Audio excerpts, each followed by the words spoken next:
किस्मत को बार बार मात देने के बाद भी सुजान ठाकुर इस बार किस्मत के हाथों हार रहा था और अभी एक पल में उनके झूठ का पर्दा फाश होने वाला था।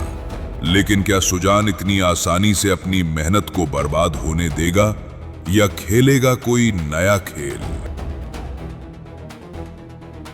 अरे लाइट किसने ऑफ की? अगर अभी लाइट नहीं आई तो मैं जनरेटर वाले का सर काट दूंगा। याद रहे, ठाकुरों की बेटी की शादी है। और देखते ही देखते सुजान ठाकुर ने बाजी पलट दी। सुजान ठाकुर एक बार फिर किस्मत को मात दे चुका था और सब कुछ वापस पहले जैसा हो गया। किसी को कुछ समझ नहीं आया कि आखिर क्या हुआ। सिंदूर दान संपन्न हुआ। ऐसे कैसे हुआ? ना हमने कुछ देखा ना फोटो ली, और हम जब से आए हैं दुल्हन की शक्ल देखने तक को तरस गए हैं। ये रस्म फिर से करो, हमें भी देखना है। समधन जी, माफ कीजिए, लेकिन हमारे यहाँ ये प्रथा दोबारा करना अशुभ माना जाता है। लेकिन हमें देखना है। हमारे बेटे की रस्मों को हम ऐसे अंधेरे में नहीं कर सकते। चाची जी, अगर ये लोग इस प्रथा को दोबारा करना अशुभ मानते हैं तो रहने दीजिए ना। और वैसे भी बीवी की शक्ल तो अब जिंदगी भर देखनी ही है। भैया, इस बार तो संभाल लिया, लेकिन जब ससुराल जाके घूंघट खुलेगा तब क्या? वहां तो हम नहीं होंगे लाइट ऑफ करने के लिए। तब क्या करेंगे? तब तो सेठिया परिवार को पता चल ही जाएगा ना। पता चलता है तो चलने दो ना। यही तो मैं चाहता हूँ विजन, कि उन्हें घर जाकर पता चले और वो गुस्से में पागल हो जाए। और जब वो गुस्से में पागल हो जाएंगे तब होगा मेरा प्लान कामयाब। लेकिन भैया, आपका प्लान तो? मेरे भाई, वो पुराना प्लान था जिसे मैंने अपनी बेटी के साथ ही त्याग दिया, और तन्नू के साथ ये मेरा मास्टर प्लान है। तुम चिंता मत करो, पैसा ठाकुरों के पास आने ही वाला है। बस एक बार विदाई ठीक से हो जाने दो। हमें शिवांगी कहीं नहीं मिली रुद्र। पता नहीं उसे जमीन खा गई या आसमान निगल गया। उसके घर वालों को भी नहीं पता कि वो कहाँ है। बहुत बढ़िया, उसने घर वालों को तो चूना लगा दिया, लेकिन हमें नहीं लगा पाई।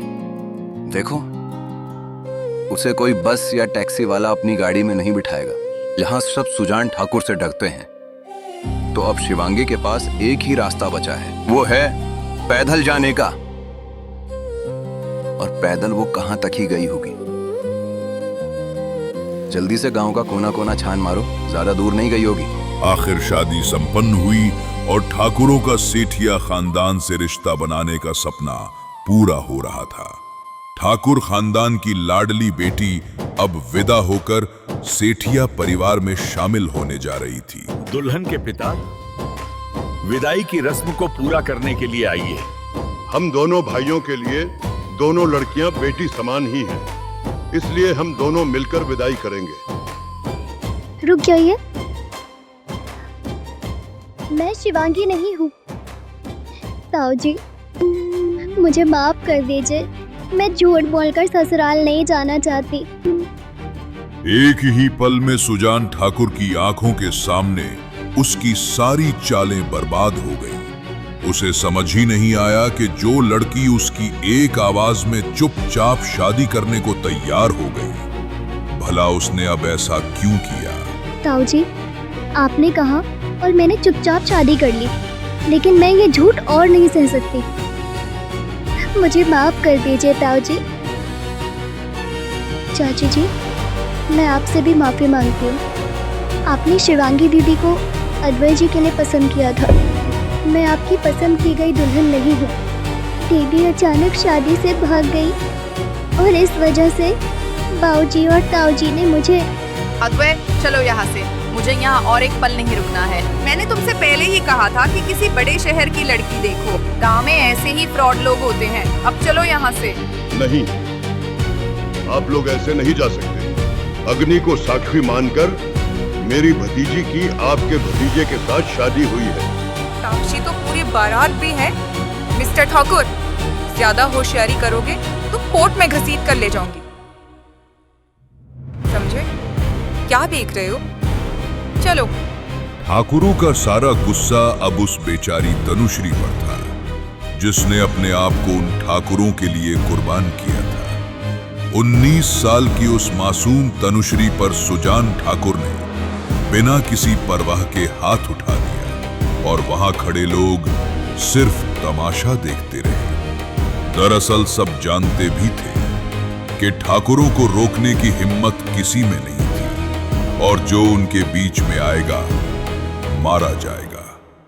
बाराती भी अभी तक गए नहीं थे क्योंकि दुल्हा खुद वही था। तुम इनकी इस नौटंकी में मत आना कि मगरमच्छ के आंसू दिखाकर फिर सेल में फंसाएंगे।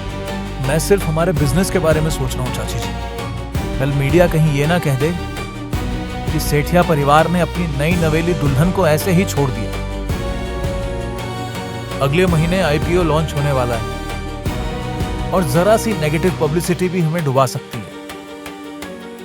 ठीक है, ले चलो इसे, कहीं कोने में पड़ी रहेगी। आप गाड़ी ढूंढ रही हैं, लेकिन इतनी रात में यहाँ कुछ नहीं मिलेगा। लेकिन अगर आप चाहें तो मेरे साथ चल सकती हैं। घर से भागकर भी शिवांगी को कहां पता था कि वो उसी जाल में फंस चुकी है जो उसके लिए रचा गया था।